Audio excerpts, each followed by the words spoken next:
제가 안 하시는 분 있으면 오늘 계속 할 겁니다. 내 옆에 앉아주셔서 고맙습니다. 그래서 사실은요, 지금 우리가 예배 드리고 싶어도 육신의 질병을 인해서 함께 예배 드리지 못하는 사람들도 꽤 있잖아요. 그래서 우리가 이렇게 더운 날씨지만 함께 이렇게 예배 드릴 수 있는 것이 얼마나 축복인지 모릅니다. 저는 오늘 새벽에 하나님 또 은혜를 주셨는데 새벽에 오늘 나와서 예배 드리고 또 기도하고 하는 가운데에 하나님이 은혜를 주시는데 저에게도 새롭게 그렇게 더워요 지금? 에어컨 안 켰나? 덥다 그러면 자꾸 더워 이게. 그냥 편안하게 은혜 받으면 시원해질 줄 믿습니다. 마음을 좀 약간 다운시켜서 은혜 받는 데 집중하다 보면 더운 거 다 사라져요. 이 예배가 얼마나 축복인지를 하나님이 알게 하시게 또 다시 새롭게 깨닫게 하시는데 참 우리가 늘 예배 중심 이렇게 늘 얘기하면서도 예배의 축복을 잘 못 누리는구나 라는 생각을 오늘 하나님께서 많은 은혜를 주시더라고요. 그래서 저부터 새로운 마음으로 이 예배에 정말 집중해야 되겠다라는 생각을 많이 가졌습니다. 제가 하나님이 어제 오늘 새벽에 특별한 일은 좀 은혜를 주셨어요. 그래서 제가 오늘 아침 인사한 거예요. 함께 예배드려서 감사합니다 라고 한 거거든요. 여러분, 우리들 신앙생활에 있어서 하나님 앞에 예배드리는 이 자리가 최고의 축복의 자리고, 오늘 예배자로서 이 자리에 앉은 여러분이 최고의 축복의 사람이고, 예배에 하나님께 영광을 은혜 받는 여러분이 가장 행복한 성도인 줄 믿으시기 바랍니다. 자, 여러분, 굉장히 살아가는 것이 정말 힘들지요. 지금 나라의 여러 가지 사정 형편을 지금 뉴스 신문을 통해서 잘 보고 있습니다. 제가 요새 목회자든 불신자 친구들이든 이렇게 만나보면 한결같이, 글쎄요 제 나이 또래 사람이라서 그런지는 잘 모르겠습니다만은 굉장히 나라 걱정들을 많이 합니다.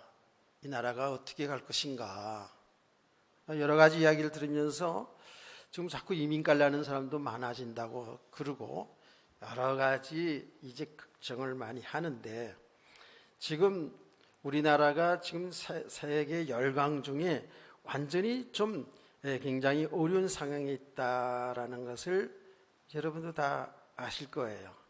얼마 전에는 북한은 항상 우리에게 힘들게 하고 있고, 저 소련, 중국뿐만 아니라 그리고 사실은 미국까지도 우리 동맹국인 것처럼 이렇게 보이지만 속내는 잘 모르겠더라고요. 근데 어떤 사람들 얘기하는 거 보니까 굉장히 어렵게 만들고 있다라고 얘기를 합니다. 그런데다가 우리 가장 가까운 이웃인 일본하고 지금 사실은 경제 전쟁이 일어난 거예요. 여러분, 전쟁이 총과 칼로만 전쟁하는 게 아닙니다. 어떤 문화 전쟁도 있어요. 지금 경제적인 전쟁이 일어난 거예요. 여러분, 전쟁이라는 것은, 싸움이라는 것은 누가 더 손해를 덜 보냐 더 보냐는 차이는 있을 수 있어요. 그렇죠? 그런데 전쟁은 양쪽 다 피가 터지는 거예요. 양쪽 다 손해나는 거거든요. 그런데 이 양쪽 손해나는 것을 지도자들이 모르지 않아요. 모르지 않는데 여러 가지 이유가 있습니다만은 여기는 자존심 싸움도 있거든요. 문 대통령 발표하는 거 보니까 결탄코 일본에게 지지 않겠다고 이렇게 하더라고요. 지지 않겠다 이런 발표도 하는 것을 들어봤습니다. 어쨌든 누가 잘잘못을 따지기 전에 이 전쟁, 경제 전쟁이 같이 죽는 겁니다. 전쟁은 같이 피를 보는 거예요. 지금 이런 상황에 있지요. 그래서 나라를 많이 염려 걱정하고 더 나가서 낙심하는 사람들이 꽤 있더라고요. 그뿐입니까? 우리가 이제 살아가는 삶 속에서 작고 큰 여러 가지 문제들이 우리들 속에 계속 일어나고 있어요. 그렇죠? 여러분 가정적으로도 그렇고 개인도 그렇고 지금 이렇게 나라적으로도 그렇고 여러 가지 지금 문제들이 많지요. 이 문제들 때문에 우리는 염려도 하고 걱정도 하고 또 두렵기도 하고 실망도 하고 더 나가서 낙심하게 되잖아요. 특별히 사랑 관계 속에서도 이렇게 염려되고 낙담될 때가 많거든요. 여러분 가정에서 이거는 부모 자식 간에도 마찬가지고요. 부부 간에도 마찬가지고 다 그렇습니다. 이 사람들 관계 속에서도 자꾸 이렇게 염려가 되고 낙심이 되잖아요. 우리 자녀들이 이런 세상에서 어떻게 잘 믿음으로 자랄 수 있을까라는 이런 염려와 걱정이 생기거든요. 그런데 염려와 걱정을 지나서 제가 생각할 때는 낙심하게 되는 과정까지 되면 좀 더 심각한 상태지요. 낙심. 그야말로 내 마음이 완전히 실망이 되고 내 마음 상태가 완전히 떨어졌다는 얘기거든요. 굉장히 심각한 거죠. 성경에는 분명히 우리에게 염려하지 말고 두려워하지 말고 낙심하지 말라고 했는데 우리가 살아가는 삶의 현장은 그렇지 않거든요.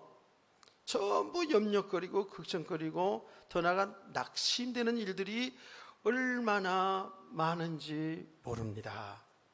하나님은 우리에게 이 세상에 여러 가지 일어나는 그 일들을 몰라서 낙심하지 말라 염려하지 말라는 게 아니거든요. 다 알고 있잖아요. 그래도 불구하고 우리에게 염려하지 말라는 거예요. 낙심하지 말라는 거거든요. 이 낙심이라는 것이요, 참 심각한 것이 이게 염려와 걱정을 지나서 낙심이라는 것은 완전히 이제 포기 상태까지 들어가는 이런 마음의 상태거든요. 그런데 이 낙심을 하다 보면 우리 성도를 잘 알아야 됩니다. 염려와 걱정, 낙심으로 끝나는 것이 아니에요. 우리는 항상 영적인 사실을 바로 알고 있으라 그러죠. 그렇죠. 그래서 지난 시간에도 말씀하지 않았습니까? 성령의 역사와 이 악령의 역사, 악한 사단의 역사, 이 세상 신의 역사를 바로 알아야 속지 않는다고 얘기했죠. 말씀을 그렇게 하고 있잖아요. 근데 우리가 염려하고 걱정하고 낙심 속으로 들어가게 되면 여기에 누가 타고 들어오냐 하면 사단의 역사거든요. 맞잖아요. 그래서 성경은 뭐라고 얘기했냐 하면 너희 염려를 다 주께 맡겨버려라. 마귀가 우는 사자처럼 상길자를 두루 찾아다닌다라고 얘기하거든요. 우리 성도들이 염려와 걱정, 낙심하는 것은 저 불신자들 말고 우리 성도들이 그렇다면 이게 뭐지요? 이게 믿음의 문제거든요. 이게 불신앙이 하나님 불신앙의 문제 아닙니까? 하나님이 우주 만물을 창조하시고 모든 것을 다 주관하신 하나님, 그분이 우리의 하나님, 우리의 아버지요, 우리 함께 하시는 그 하나님, 그 모든 일 속에 하나님이 하신 일을 잘 볼 수 있어야 된다라고 말씀하지 않습니까? 근데 이 믿음이 없게 되면 일어난 일 때문에 다 이렇게 염려되고 낙담할 수밖에 없거든요. 근데 그걸로 끝나지 않는다 그 말이에요. 그 속에 사단이 역사한다는 거예요. 마귀가 우는 사자처럼 먹이를 찾아 우는 사자처럼 이렇게 염려하고 낙심하는 삶 속의 역사에서 그 인생을 실패하게 만든다는 거 아닙니까? 그래서 일반 사람들도 그렇고요. 교회를 다니는 사람들 가운데서도요, 어느 순간에 낙담해서 낙심됩니다. 환경을 보면서, 그러면서 자기 자신을 봅니다. 자기 자신을 보니까 자기가 똑똑한 줄 알고 능력인 줄 알았더니 안 되거든요. 자기 무능함을 보게 되는 것이잖아요. 아무리 노력해도 안 되는 거예요. 아무리 방법을 다 동원해도 일어난 문제를 해결할 수가 없어요. 사람을 보면서 낙심할 수 있다니까, 낙담할 수 있다니까요. 그래서 속으로 아이고 인간아, 이렇게 되어지는 거거든요. 그런데 이렇게 내가 도대체 할 수 없구나, 이렇게 낙심하게 되어지는 가운데 사람들은 극단적인 선택도 해요. 극단적인 이 방법을 찾는다니까요. 극단적인 선택을 하는 사람들도 교회에 다니는 사람들 가운데도 꽤 있어요. 나는 그분이 예수를 믿어서 구원을 받았는지 못 받았는지는 하나님과의 관계인데요, 신앙생활을 수십 년 동안 하던 아주 중요한 사역을 하던 사람들도 마음에 낙심이 오니까 낙담 속에서 결국은 자기 생명을 끊어버리는 이런 일들도 왕왕 일어나고 있거든요. 이 낙심이라는 것이 이게 보통 문제가 아니잖아요.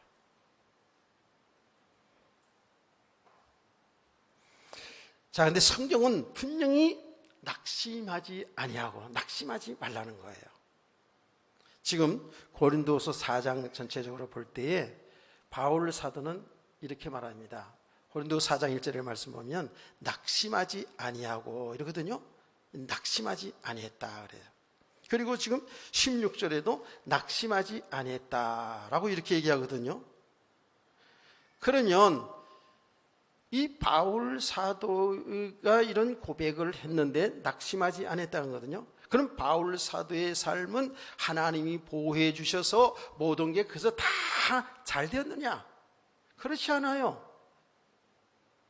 똑같이 여러 가지 일들을 많이 당했어요. 바울 사도도요.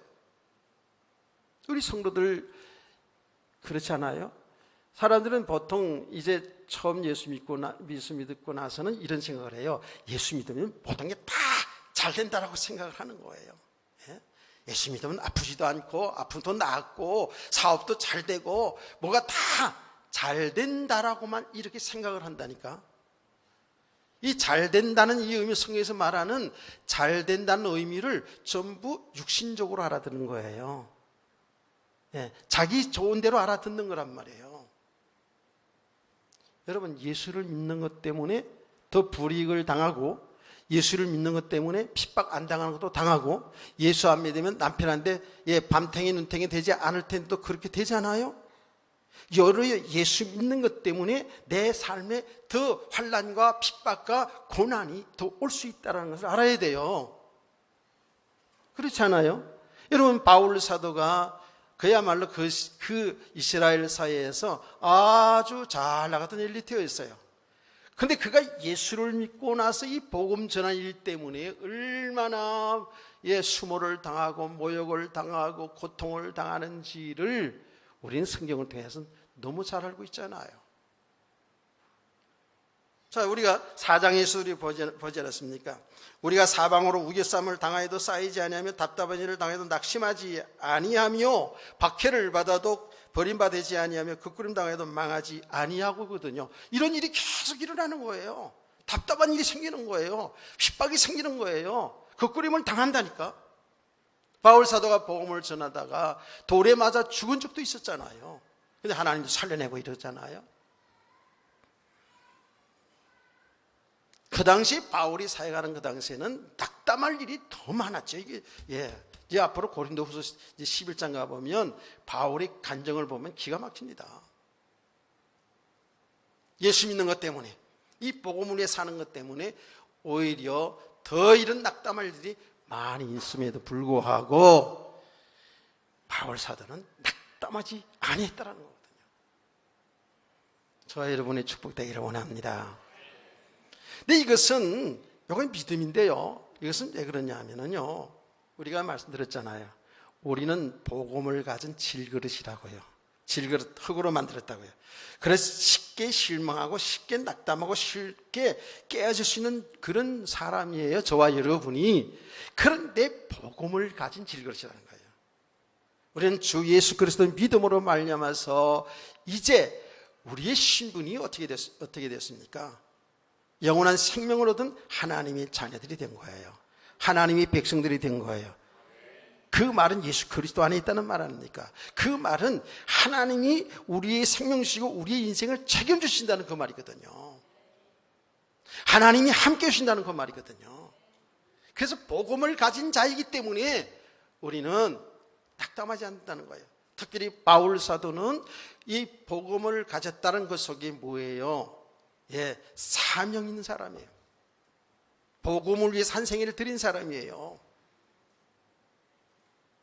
저는 우리 모든 성도들이 예수를 믿어서 구원받았다, 구원의 확신, 이 땅에 살다 천국 가면 된다라는 이런 믿음과 동시에 여러분이 진짜로 복음을 바로 알아가면 알할수록 우리의 모든 성도, 우리 모든 삶은 주를 위해서, 주의 복음을 위해서, 주의 영광을 위해서 사는 사명자들이구나 합니다. 사명자는 망하지 않습니다.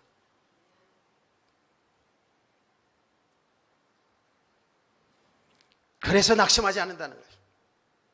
그래서 우리 주님께서는 우리를 구원하실 뿐만 아니라 우리와 영원히 함께 동행하면서, 다시 말하면 주님 앞에 서는 그날까지 우리와 함께하며 우리를 인도하셔서 주의 나라에서 영생 복론 누리게 하신 줄 믿으시기 바랍니다. 거기 4장의 내용들이지 않습니까? 이래서 많은 어려운 낙담할 일들이, 낙심할 일들이 우리에게 오지만 낙담하지 않는다는 거거든요. 이게 바로 믿음이거든요.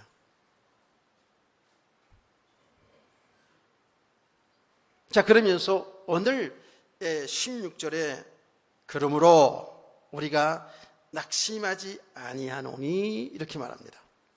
또 낙심하지 아니하는다 그러면서 이제 그 이하의 말씀 보니까 왜 낙심하지 않느냐? 우리 겉사람은 낡아지지만, 늙어지지만 속사람은 날로 새로워지는도다. 할렐루야. 이거 굉장히 중요한 말이거든요. 그래서 낙담하지 아니하고 또 한 걸음 더 나가서 이 땅에 살아가는 날 동안에 여러 가지 환난이 있고 핍박이, 어려움이 있어요. 그러니까 이게 잠시잠깐이라는 거예요. 이게 잠시잠깐이라는 거예요. 우리가 볼 때는 어마어마하게 무거운 일이고 어마어마하게 정말 힘든 일이지만 이거 경한 것이라는 거예요. 왜? 우리가 받을 이 축복, 받은 축복과 우리가 앞으로 받을 그 영광과 비교해보면 지금의 고난당하는 것, 지금의 환난당하는 것이 이게 경한 것이라는 거예요. 그리고 잠시잠깐이라는 거예요. 우리는 영원한 하나님 자녀, 영원한 하나님 나라가 약속되어 있기 때문에 우리는 낙담하지 않을 수 있다는 거예요. 할렐루야. 그 내용이거든요. 그래서 이게 아주 중요한 또 내용이라서 이제 오전 오후를 나누어서 이 말씀을 이제 전하려고 하는 것이죠. 그래서 오늘은 16절 중심으로 해서 우리의 겉사람은 낡아지나 우리의 속사람은 날로 새로워지는도다 라고 이렇게 해요. 예전의 성경에는 우리의 겉사람은 후패해지나 우리 속사람은 날로 강건해진다 라고 이렇게 표현도 되어 있어요. 자, 그러면 앞을 집중해서 보세요. 겉사람, 속사람 이렇게 얘기하거든요. 이게 무슨 얘기죠? 여러분에게 제가 늘 얘기합니다. 우리 인간은 하나님이 창조할 때에 흙으로 빚었어요. 흙으로 우리를 모양을 만드시고 우리 코에다 하나님이 생기를 불어넣어서 생명이 된지라 그랬거든요. 그래서 우리 인간은 이 육신, 보이는 육신과 보이지 않는 영혼으로 되어 있단 말이에요. 이게 하나예요.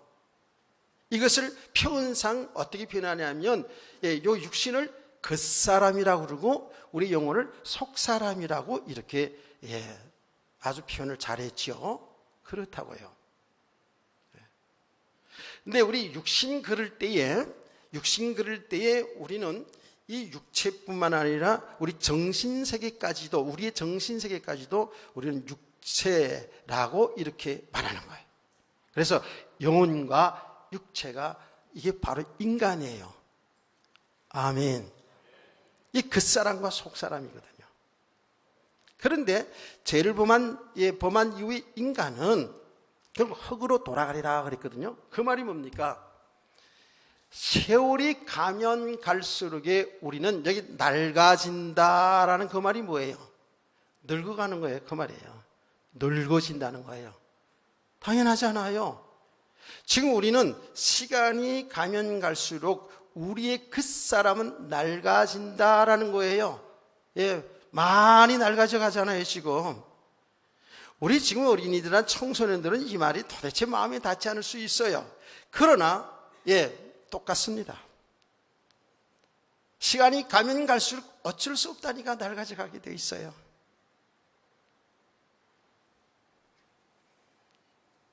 어제도 제 아내하고 그런 이야기를 나눴어요. 글을 보면서 이젠 정말 많이 늙은 모습이 보인다. 나는 하도 주위 사람들이 만날 때마다 동안이라 그래서 많이 속고 살았거든 제가. 근데 자꾸 그러니까 진짜 동안인 것 같처럼 내 생각 들었어요. 근데 엊그제 내가 중학교 동창들을 한 50년 만에 만났는데 그러더라고요. 그 중에 목사가 둘이 있는데 목사님들은 정말 안 늙었네요. 부럽네요. 이렇게 얘기더라고. 근데 보니까 비슷비슷한데 그러더라고요. 자, 여러분, 동안이라는 소리에 좋아하고 늙었니 안 늙었니 하는 그 자체가 뭐예요? 늙었다는 증거예요. 절대 저 젊은 청년들이 무슨 동안이니 늙었니 이런 이야기는 거의 안 하죠. 거의 안 할 줄 알아요. 그 말이 우리는 시간이 가면 갈수록 주름도 자꾸 끼고 안 그래요? 머리도 빠지고 머리도 지금 백발이 다 되어가시니 백발이 되어가고 어쩔 수 없어요. 아무리 포장을 하고 분장을 하고 화장을 하고 포장을 하고 해도 어때요? 아마 그렇게 포장을 잘하는 사람일수록 세수하고 나면 실망이 더 클걸요. 그냥 대강 그냥 하고 살으세요. 그냥 대강. 어쩔 수 없잖아요. 이거는 인정해야지 그걸. 이 겉사람은 어차피 이렇게 늙어져 간다는 거예요. 그런데 중요한 것은 우리 연세를 좀 들어가시는 여러분들은 잘 말씀을 잘 귀를 담아 들어야 돼요. 이 몸만 늙어져 가는 게 아니라 우리 정신세계 그리고 마음도 늙어져 가거든요. 자, 정신세계도 늙어져 가요. 진짜로 그래요. 점점 기억력도 점점 깜빡깜빡하죠. 그렇죠? 맞아요? 우리 권사님들만 세게 고개 흔들고 여러분들은 안 흔들어도 되긴 돼. 사실은 기억력이 깜빡깜빡하다니까. 제가 얘기했잖아요. 저는 기억력 하나는 제가 생각해도 좀 좋다고 생각을 아직까지는 하고 있어요. 그런데도 불구하고요. 지금은 메모하지 않으면 잘 안 돼요. 어쩔 수 없어요. 이러다 보니까 점점 이렇게 이 기억력사 떨어지죠. 육신도 힘이 없어지죠. 더 나가서, 젊었을 때는 어쨌든 나가서 일하고 돈 벌고 직장 다니고 그러니까, 그래도 경제력이기 때문에 좀 힘을 가지고 살았는데, 점점 나이가 들면서 육신의 힘도 떨어지고, 경제력 떨어지고, 정신력 떨어지고, 그러다 보니까 마음도 점점 낙심되어 가는 거예요. 맞지요? 사람이 어쩔 수 없이 그렇게 돼가고 있어요.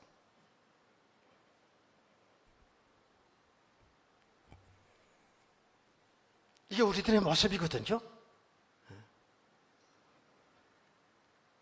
그러니까 점점 사람들이 어떻게 돼가냐면, 거의 대부분의 사람들이 그렇습니다. 점점 마음이 약해져요. 그러니까 점점 어때요? 어린아이 수로 가는 거예요.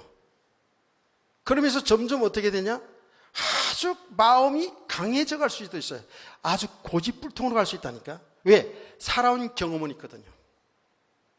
이 고집이 있다고요. 이것을 갖다가 젊은 사람들은 꼰대라고 얘기하지 이제. 자꾸 생각 안 하게 돌려 살아도 젊은 사람들하고. 점점 강해지고 점점 약해지고 이런 것들이 우리 형성되거든요. 어린아이 같아 되어지면서, 그 어린아이 같아 되어진다는 것은 정말 순수하게 복음 속에서 그렇게 되면 좋은데 이렇게 약해진다 그 말이에요. 그러니까 어때요? 점점 말 한마디에도 상처받아요. 여러분, 아내들이요, 남편들 특별히 정년퇴직하는 이런 연세에 있는 남편들에게 말 잘해야 됩니다.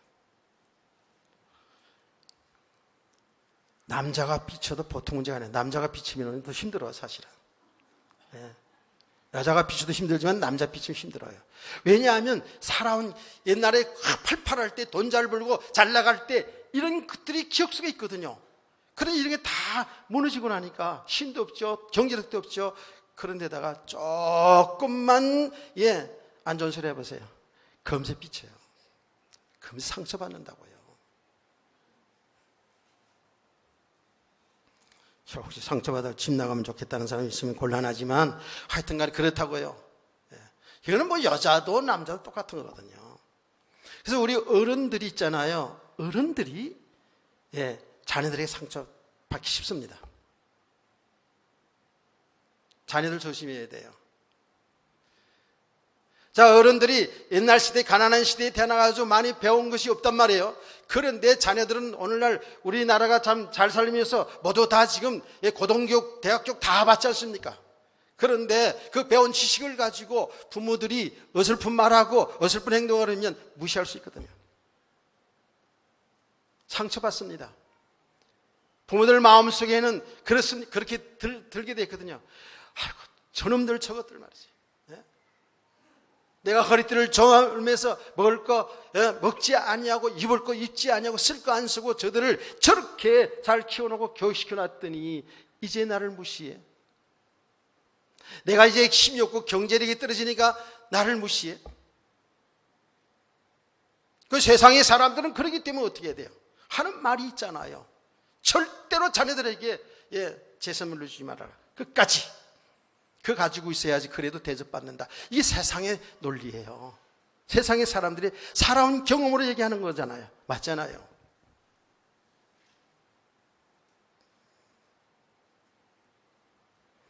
그럼 세상이 이래요. 사람들의 삶의 모습이 그렇다니까요.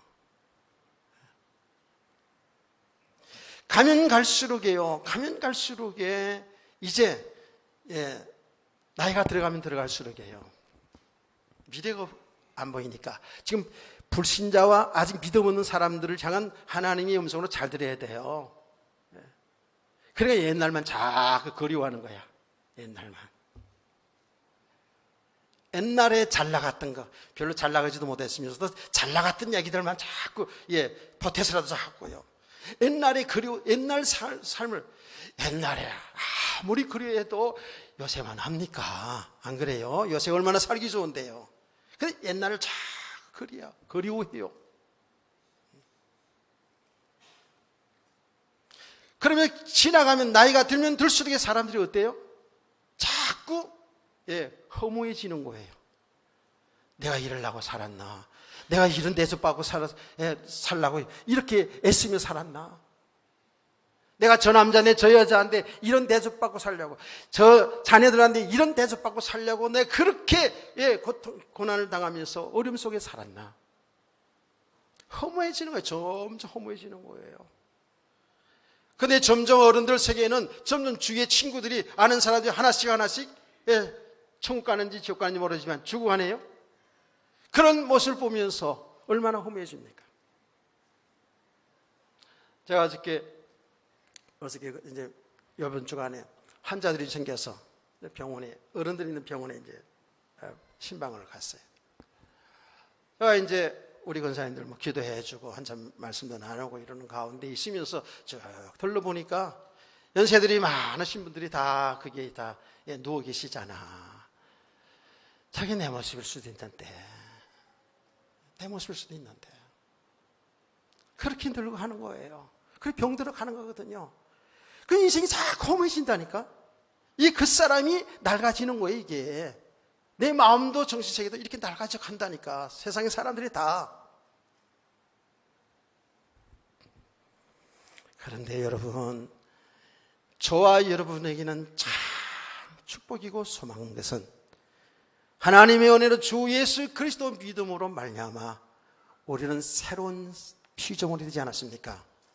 아멘. 예수 믿는 순간에 우리 옛사람은 죽고 그리스도와 함께 새로운 피조물이 됐어요. 새 사람이 됐다니까. 우리 새 인생이 펼쳐지는 거예요. 아멘. 불신자하고 이게 다른 거라니까. 지금 우리는 새 생명을 얻은 사람들, 우리에겐 새로운 인생이 지금 다 하나님 안에 계획되어 있다니까요.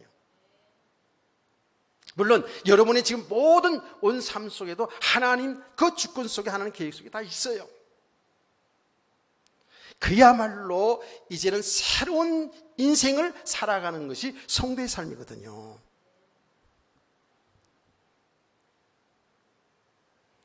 제가 늘 얘기하잖아요. 우리는 완전한 축복 다 받은 사람이라고. 완벽한 축복 다 받은 사람이라고.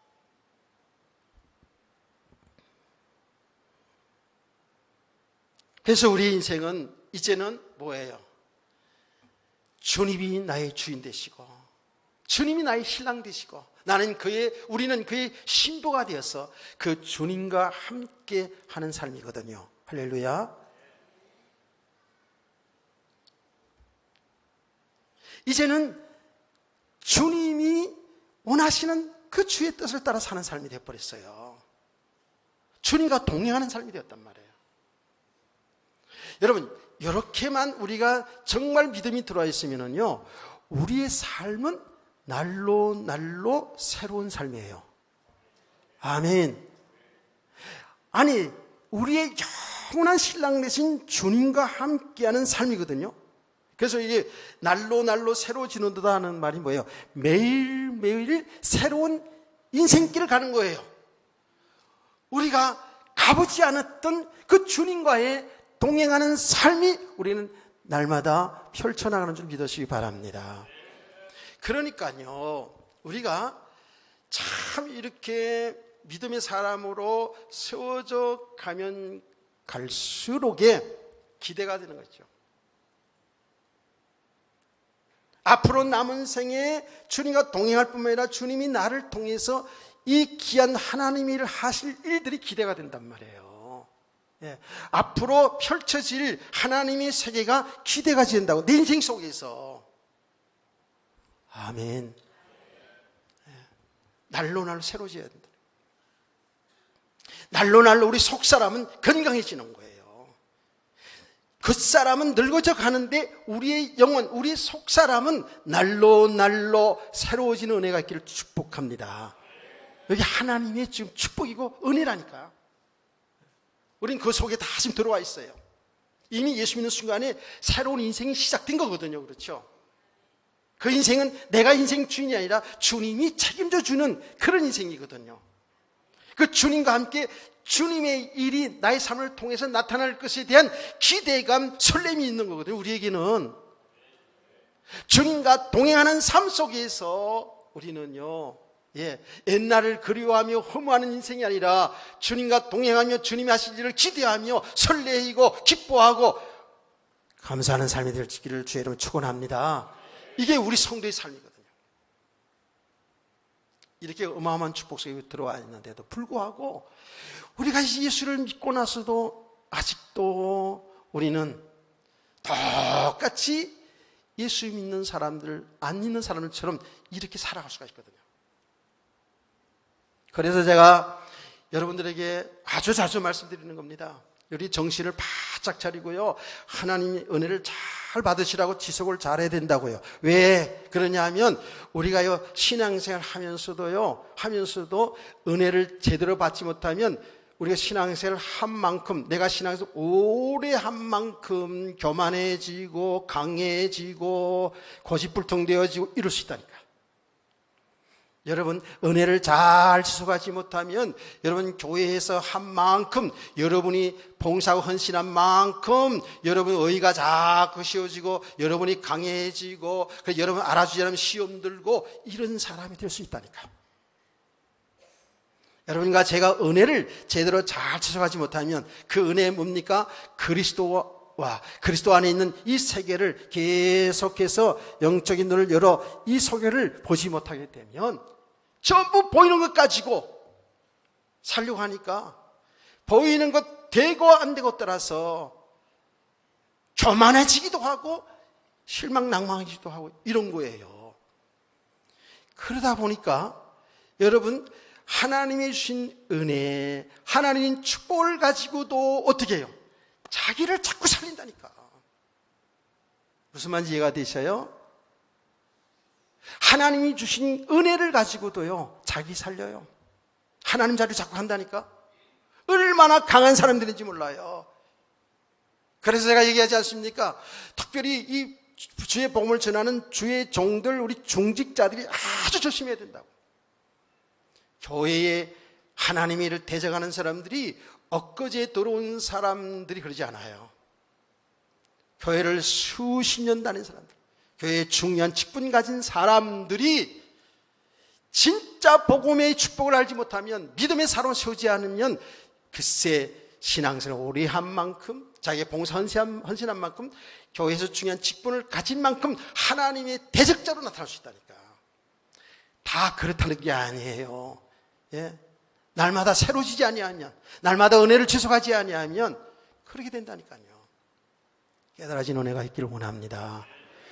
그래 보시라고요. 교회에서 말이에요, 신앙을 오래 한 사람들이 세상 막말로 터줏대 감독 타려고 그러고, 개척교회 멤버라고 힘주고, 내가 교회 봉사 많이 하고 헌금 많이 했으니까 교회 주인으로 타려고 그러고, 하나님이 복음 때문에 직분 줬는데 그 직분이 힘이 돼가지고 오히려 하나님의 일을 방해하는 일들이 얼마나 많은지 몰라요. 그래서 이런 강한 사람들이 교회에 모여가지고 자꾸 교회 속에 다툼이 일어나가지고 세상 사람들에게도 욕을 먹고 있는 게 우리들의 실정 아닙니까 지금? 이거 정말 실제로 잘 봐야 되거든요. 이게 왜 그렇습니까? 날마다 새로워져야 되는데. 이게요, 우리 성도들이 그래서 은혜를 제대로 잘 받아야 되는 거예요. 우리가 은혜 받지 못하면 저와 여러분이요, 이런 사람으로, 오히려 이렇게 강한 사람으로 갈 수밖에 없다니까요. 우리는 그래서 열심히 하나님을 잘 섬기려고 하고 열심히 주의 일을 해서 헌신하려고 하는데 오히려 하나님의 일에 대적자로 설 수 있다니까. 이 복음을 바로 알지 못하면 그래요. 깨달아진 은혜가 있기를 합니다. 여러분 한번 생각을 해보시라고요. 진짜 우리가 성경 말씀대로 복음을 제대로 은혜를 받고 알아가면 알아갈수록 어떻게 돼요? 어떻게 교만해질 수 있습니까? 안 그래요? 어떻게 이런 다툼들이 날 수 있겠습니까? 어떻게 봉사 헌신하는 것 가지고 자랑하고 그게 내 배경이 돼서 교만해질 수 있겠습니까? 하나님의 은혜를, 하나님 말씀대로 은혜를 받은 것까지도 그것까지도 자기를 살린다니까. 여러분 이 말을 잘 알아야 돼요. 하나님이 주신 복음 때문에, 복음 때문에 주신 모든 것들이, 그게 물질이 되었던, 명예가 되었던, 어떤 직분이 되었던, 어떤 깨달은 말씀이든, 이게요, 자기 배경, 자기 힘으로 작용할 수 있다는 거예요. 얼마나 무서운 일입니까? 저 수많은 기독교인들이 이 부분에서 지금요, 많이 걸려들어 있거든요. 성경 말씀대로 보면, 복음 바로 알아가면 알아갈수록 점점 사람이 부드러워지는 거 아닙니까? 강해질 수가 없거든요. 점점 사람이 부드러워져요. 그렇게 강팍했던 바울 같은 사람이 얼마나 부드러워집니까? 예? 얼마나 율법의 사람 기준이 강했던 사람이에요. 그거 다 무너지지 않습니까? 얼마나 육신의 세상 것 가지고 자기를 내세우며 살았더랬어요. 그거 다 배설물로 여기지 않습니까? 그러잖아요. 예. 여러분이 잘 아는 고백 있지 않습니까? 나의 나 된 것은 하나님의 은혜입니다. 내가 다른 사도보다 더 수고를 많이 했어도 하나님의 은혜가 헛되지 않아서, 즉 하나님의 은혜로 되었다는 거예요. 할렐루야. 이거 보세요. 이렇게 겸손해지지 않습니까? 가면 갈수록 은혜를 받으면 받을수록 이 복음을 알아가면 알아갈수록 자기는 죄인이라는 것밖에 이게 고백할 수가 없어요. 나는 모자란 자입니다. 나는 죄인입니다. 나는 죄인 중에 괴수입니다. 여러분, 죄인 중에 괴수라는 말을 언제 쓴지 아십니까? 바울이 말년에 쓴 거예요. 그게요. 이게 정상적으로 복음을 바로 하는 사람들이거든요. 그렇게 가야 되는 거거든요. 근데 이게 쉽지 않더라고요, 보니까. 여러분 지금 잘 알아듣고 있나요? 잘 깨닫기를 원합니다. 이거 진짜 못 깨달으면 안 된다니까. 근데 제가 이렇게 강력하게 얘기하는 것은 여러분 정신을 바짝 차리고 말씀 들으라는 거거든요. 말씀을 통해서 우리 내 자신을 정확히 드러내서 보아야 돼요. 이게요. 얼마나 우리가 강인지 몰라요. 조금 되어진 것 때문에, 조금 배워진 것 때문에, 조금 깨달아진 것 때문에, 조금 삶에 가진 것 때문에. 이게 아니거든요. 진짜 은혜를 받은 사람들은 가면 갈수록 이게 아니구나. 가면 갈수록 내려놓게 되어 있어요. 깨닫기를 축복합니다. 가면 갈수록 새로운 인생이 펼쳐지는 거거든요. 주님이 하신 일 속에서 모든 걸 보게 되잖아요. 그런데요, 제가 이렇게 설교를 말씀 묵상하면서 또 중간 목회하면서 이렇게 지금 깨달아졌는데도요, 시간이 가면 갈수록 자꾸 환경 속에 속아요. 속거든요. 자꾸 안주하고 싶구만 생각이 막 들고요.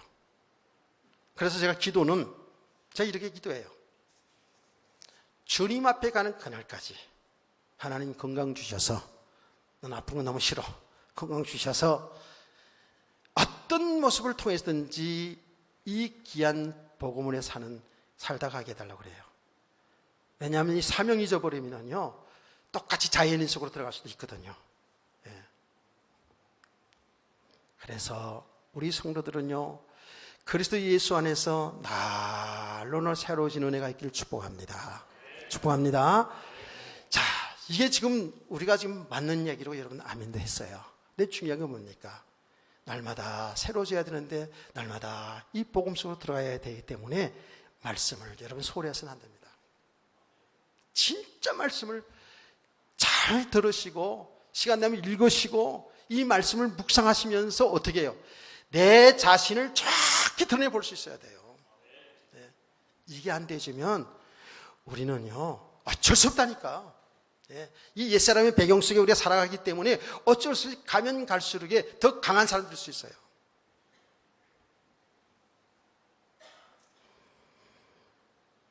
그래서 말씀을 여러분이 정말 좀 집중해서 들으셔야 되고 여러분의 기술 가지고 말씀드리면 안 됩니다. 신앙생활 오래 하면 할수록 내 자신을 정확히 하나님 앞에서, 하나님 말씀 앞에서 바로 볼 수 있는 은혜가 있기를 원합니다. 이렇게 보면 볼수록 해요. 들으면 들을수록 해. 지금 남 얘기하는 게 아니고 지금 우리들의 얘기고 제 얘기이기도 해요. 얼마나 우린 그 사람으로 사는지, 얼마나 육신적으로 사는지, 얼마나 내 영달을 위해 사는지, 이런 것이 자꾸 드러나거든요.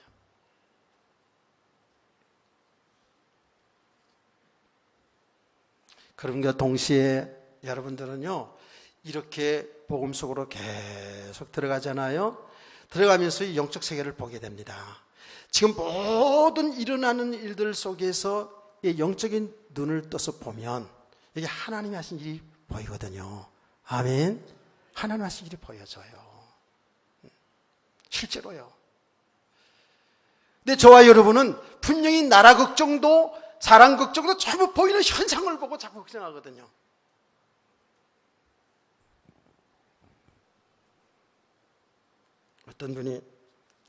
오늘 아침에 어떤 분의 메시지를 잠깐 들었는데 그러더라고요. 우리나라는 망하지 않는다. 그러면서 이렇게 얘기하더라고요. 망하지 않는다 그러면서 왜 망하지 않느냐? 하나님이 보호하시기 때문에. 그러면서 이렇게 말씀하더라고요. 세상의 모든 믿지 않는 사람들도, 심지어는 절에 있는 사람도, 저 무속인들도 다 애국가를 볼 때는 하나님이 보호하사, 한느님이라고 해서 한느님이고 그런가요? 예, 하나님이 보호하사 우리나라 만세 이렇게 부르잖아요. 찬송이 아니지 애국가지. 그래서 하나님이 보호하사 우리나라 잘 된다는 것을 계속 애국가를 부르기 때문에 우리나라는 망하지 않는다는 거예요. 할렐루야. 나도 그렇게 생각해요. 예. 이런 지금 많은 이 어려운 과정을 통해서 사실은 우리 기독교인들이 나타나는 현상 보고 낙심하고 이민 가려고 생각하지 말고, 나는 왜 이민을 가는지를 요번에 알았다니까. 내가 옛날에 이민 가는 사람들 보면은요, 그 정권이 싫어가지고, 옛날 정권, 독재 정권 싫어가지고 이민들 간다 그러면, 그래서 나라를 지켜야지 막 이러면서, 예, 그랬는데, 이민 가려고 하는 건 좀 이해는 되긴 하더라고요. 불안하니까. 그러나 이런 과정들을 통해서 중요한 것은 우리 성도들이, 우리 기독교회가 정말 바로 서야 될 줄 믿으시기 바랍니다. 예. 내가 어떤 모임에 가가지고요, 진짜 여러분 촛불 집회가 맞냐 태극기 집회가 맞냐, 예? 우리 교회는 좌우로 치우치 않고 오직 예수 그리스도만이 사는 길이다 이렇게 막 좀 열변을 터지 얘기했더니 당신은 중도파군요. 근데 그런 소리를 지금 여러 번 들어요. 중도파다. 맞아요. 중도예요. 중도. 무슨 중도냐? 좌우로 치우치 아니고 오직 예수 그리스도만 바라보자는 거예요. 여러분, 예수 그리스도만이 사는 길이잖아요. 예. 그래서 이럴수록 우리 성도들은요, 교회들은요, 나라 걱정하는 만큼 엎드려 기도하기를 저는 축원합니다. 예. 먼저 우리가 정말 너무 복음이 지금 왜곡되어 있거든요. 실제로 나는 이스라엘 역사를 우리가 수요일날 계속 보지 않았습니까? 이스라엘 역사를 보세요. 여러 가지 외부의 침략과 문제가 온 것은 성들, 하나님 이스라엘 백성들의 문제였다니까. 그들이 복음이 왜곡되고 하나님 언약이 왜곡되어지면 반드시 하나님은 이방 나라를 통해서 어렵게 만들지 않았습니까? 깨닫기를 축복합니다. 이런 시각에서 지금 열방을 볼 수 있어야 되는데 자꾸 나타나는 현상 가지고 낙심하고 염려 걱정하고 죽이려면 살리려면 이렇게 하면 안 된다 그 말이에요. 여러분 개인의 삶도 여러분 잘 보시기 바랍니다. 그래서 모든 지금 일어나는 현장을 여러분 개인의 현장도 이 나라와 그리고 전 세계를 볼 때에 정확하게 영안을 둬서 볼 수 있어야 돼요. 그냥 일어나는 일이 아니라고요. 그리스도만 사는 길인 것을 여러분이 계속 발견되기를 여러분 축복합니다. 여러분의 삶도 그렇고 나라도 그래요. 예. 그리스도를 얻고 그리스도만이 사는 길이라고 말이에요. 그리스도 그 안에 우리가 있거든요. 이것을 발견되시면 어떻게 돼요? 염려할 수 없죠. 낙담할 수가 없잖아요. 낙담하지 말아야 된다가 아니라니까, 이렇게 우리가 복음의 눈을 떠서 내가 받은 축복이 어떤 것인지를 바로 알게 되면 일어나는 그 일 때문에 순간순간은 염려되고 낙심도 될 수 있겠죠. 그러나 거기서 발견하는 거잖아요. 내가 그리스도 안에 있다는 것을. 아멘. 내가 방주 안에 있다는 것을. 아멘. 그 모든 일이 지금 하나님께서 이 일을 통해서 하나님의 뜻을 이루어 나간다는 것을, 이것을 보기 때문에 좀 힘들고 어려워도 낙담하지 않는 거예요. 이런 성도들을 원합니다. 그러면서 여러분들이 이제 조금씩 자꾸 기도 속으로 들어가세요. 이 기도라는 걸 늘 얘기합니다만은 당장 어떤 문제 해결받는 그런 정도가 아니잖아요. 예. 하나님 모든 것을 하고 계시는데 우리는 기도하지 아니하면, 성령이 충만하지 않으면, 성령의 가르침과 생각나게 하심이 없으면 우리는 나타난 현상이 다 속는단 말이에요. 당장 이게 내게 문제가 되는 거니까 당장 죽을 것 같거든요. 그러니까 육신적인 방법으로 자꾸 해결해 보려고 하고, 또 그 해결을 안 되지면 기도하는데 그 문제 해결 쪽으로만 자꾸 기도하게 되거든요. 그런데 여러분들은요, 그 일들을 통해서 하나님의 뜻을 잘 발견하기를 축복합니다. 아멘. 우리의 지식과 우리의 경과, 우리의 능력 가지고 그 하나님이 하신 일을 잘 보지를 못하잖아요. 그렇기 때문에 성경은 뭐라 하냐면 기도하라는 거예요. 그러면 성령께서 탄식함으로 하나님 뜻을 알게 하신다는 거예요. 그 성령께서는 하나님의 깊은 그 계획을 알게 하신다는 거예요. 할렐루야. 그래, 기도할 때 여러분들은요, 이렇게 자기 자신을 보게 되고 하나님 뜻을 알게 되고, 여러분 그 성령의 역사이기 때문에 여러분 정말 세상이 알지 못하는 이런 힘을 얻게 되거든요. 그 힘을 얻어야 자신을 이어나가고 세상을 이기는 성도가 될 줄 믿습니다. 그러면 가면 갈수록 어떤 사람이 되는 줄 아세요? 세상에서 존귀한 사람이 되는 거예요. 여러분, 우리 나이 들어가는 사람들 잘 알아야 돼요. 이렇게 복음 속으로 계속 들어가면 들어갈수록 믿음의 사람은 세워져 가면 갈수록 여러분 사람들에게 존경받는 사람이 돼요. 그렇지 않으면 똑같아져요. 오히려 예수 믿는 사람일수록 더 사람들의 손가락질 받을 수 있다니까요. 제가 요새 이제 교회에 나와서 시간 되면 읽는, 집에 들어가면 또 읽는 책이 있는데, 도다지 나이가 좀 들어가다 보니까 그런지 사람들 살아온 삶을 이렇게 보는 책을 좀 이렇게 보게 돼요. 읽기도 쉽고. 그래서 김용석 교수의 100년을 살아보니, 그분이 꼭 지금 100살이거든요. 100년을 살아보니라는 책을 제가 읽으면서 잔잔한 그 삶의 이야기를 쭉 했기 때문에 굉장히 감동을 많이 받거든요. 또 누구예요? 지성에서 영성이라는 책을 쓴 이의령 그 교수의 그 살아온 과정을 쭉, 그가 어떻게 해서 이제 예수 믿게 된 이 과정의 책인데요. 뭐 아주 쉬워요. 그냥 읽어요. 또 요새는 그 주선의 장신대 그 명예교신 주선의 여자 장신대 총장도 하셨는데, 그분들이 다 지금 90대 100세 이런 분들이에요. 근데 그들이 다 한결같이 예수의 사람들이에요. 예수 믿는 사람들이에요. 그 글 속에서도 읽어보면서 야, 참 훌륭한 분들이구나. 존경스럽거든요. 왜 그래요? 그들의 삶은 계속 주님과 동행하며 주님 인도받으면서 날로 새로운 인생을 살아갔던 거예요. 할렐루야. 그 나이들이 많음에도 불구하고 90, 100세를 바라보는데도 아직도 하나님은 그들을 통해서 하신 일들이 있더라니까. 얼마나 보람된 인생을 살아가는지 몰라요.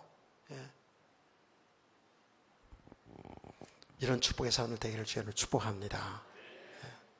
저는 정말 저와 여러분이 땅에 살아가는 날 동안 하나님 언제 부르실지 모르지만 이렇게 하나님 은혜 속에서 날로 여러분 새로운 인생을 살아가는 정말 믿음의 삶 되기를 저는 소원합니다.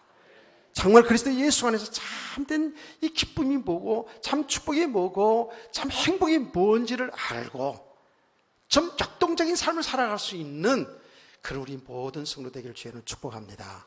또 한 가지 부탁드리는 것은 우리 청소년들, 이거는 남의 얘기가 아니에요. 여러분 똑같이 그 가정을 가는 길이거든요.